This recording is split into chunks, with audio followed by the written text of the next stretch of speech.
Hi everybody, I'm Ryan, and I'm going to talk about some nuances in the red-black mid-range deck, or in some play patterns that might be overlooked if you first picked up the deck. You know, a lot of these nuances are mostly like individual card nuances or card combination nuances.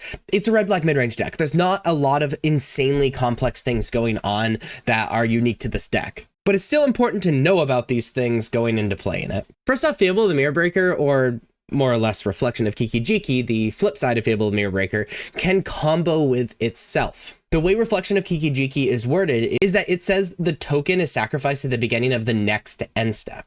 So if you have two Reflection of Kiki-Jikis on the battlefield and have an amount of mana available, you can have one Reflection of Kiki-Jiki copy the other Reflection of Kiki-Jiki, have the new token that now has haste copy a Reflection of Kiki-Jiki, and so on and so forth, and do that for all of your mana, so you have an extra copy of Reflection of Kiki-Jiki for every mana that you had during an end step that you activated, normally your opponent's end step, and then you get to untap with all of these copies. Then you can either choose to attack with all of these Reflection of Kiki-Jikis, or copy other things that are big. It's wildly powerful. Also, this is less of a nuance and more like a really common play pattern. Copying Archfiend of the Dross with Reflection of Kiki-Jiki is insane because you get multiple triggers from killing stuff, and it's a 6/6 flyer. I feel like that doesn't need to be said, but it's so good.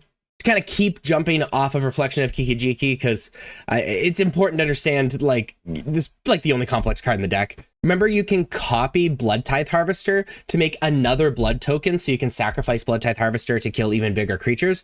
But the new token of Blood Tithe Harvester has haste, so you can sacrifice that token to remove things. So Blood Tithe Harvester Reflection of Kiki-Jiki is kind of a removal spell on a stick for 1 mana. And to kind of dial it back on the Reflection of Kiki-Jiki thing, if we go to the second chapter of Fable the Mirror Breaker, one thing I see people do all the time, and I am guilty of it sometimes as well, is discarding to Fable and like hoping. So we all know having a ton of land is awkward, but discarding the only land in your hand when you need to hit your land drop, just like hoping that you're going to hit another land, is obviously not a good thing. Or like if you need a card in 2 turns or need that land in 2 turns, you might not want to discard the land that you're going to play the turn after next. You know, unless you absolutely need a certain card, it's important not to discard cards that you need in the next turn or 2. Which sounds stupid, but people do it all the time with Fable. And the last nuance, if you are playing the Unstoppable Slasher Bloodletter combo, understand that it is literally a kill if you connect with Unstoppable Slasher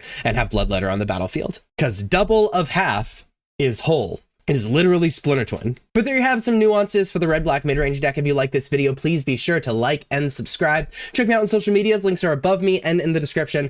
Thank you so much for watching. I'll see you next time. Bye-bye.